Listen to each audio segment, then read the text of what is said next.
Hirap ka bang matutong magsala dahil hindi ka pa marunong bumasa ng Arabic neto? Hindi ka pa ba marunong bumasa ng Quran sa Arabic language neto? Maniniwala ka ba sa akin kung sasabihin ko sa yung 2 weeks lang natuto na akong bumasa ng Arabic Quran? Paano nangyari yon? Yan ang pag-uusapan natin. Interesado ka? Ituloy mo hanggang dulo, wag mong i-skip. Baka imbis na matuto ka, hindi ka matututo kasi binagtawan mo. A few moments later. Assalamualaikum. Hindi mo pa ba ako kilala? Ako nga pala si Nisrin.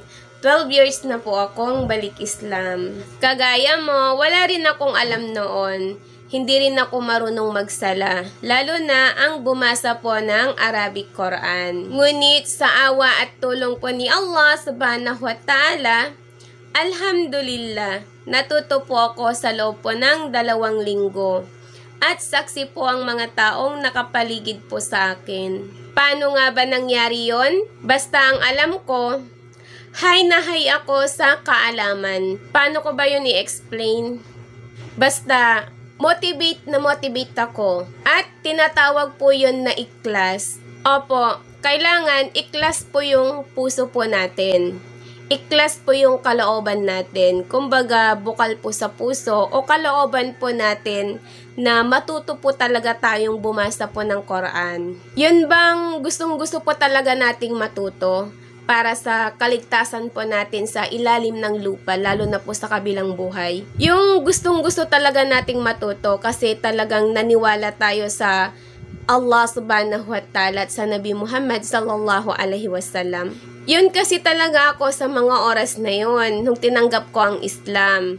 Yung bang as in na parang priorities sa akin na matutong bumasa ng Quran. Yung bang kahit na gabi talagang nag-aaral ako. Opo, dapat ikhlas ka. Yung gustong-gusto mo siya talagang gawin. Gustong-gusto mo talagang makabasa ng Quran. Inshallah, kapag nasa sayo na ang katangian na to, mabilis mo na lang matututunang bumasa ng Quran. Mabilis mo na lang matututunan yung ituturo ko sa'yo. Opo, ituturo ko po sa inyo ang paraan kung paano po ako tinuruan ni Alima. Correction lang po, hindi po ako ustada. Hindi rin po ako pure Muslim. Balik Islam lang po ako.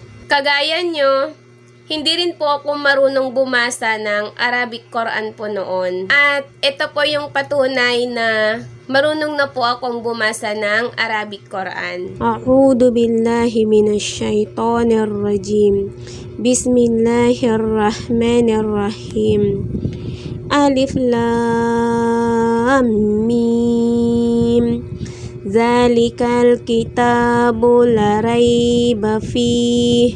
Hudal lil muttaqin. Alladzina yu'minuna bil ghaibi wa yuqimuna as-salata wa mimma razaqnahum yunfiqun. Walladzina yu'minuna bima unzila ilaika wa ma unzila min qablika wa bil akhirati hum yuqinun. Ulaika ala hudam mir rabbihim wa ulaika humul muflihun.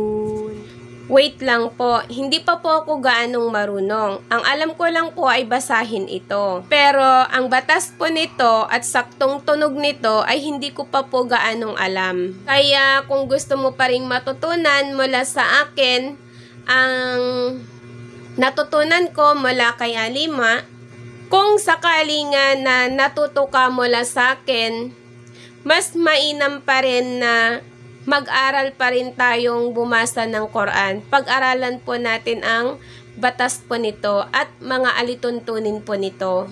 Lalo na po ang mga tamang tunog po nito. Okay po ba? Ngayon, kung gusto mong ituro ko sa iyo ang natutunan ko para mabilis ka ring makabasa ng Quran, comment ka lang dyan ng yes para mabigyan ako ng lakas ng loob na ituro ko ang anumang nalalaman ko mula sa pagbabasa ng Quran. Muli, ito po si Nisrin na nagsasabing, alamin, tuklasin at pag-aralan natin ang relihiyong Islam at kilalanin natin kung sino si Allah subhanahu wa ta'ala. Marami pong salamat.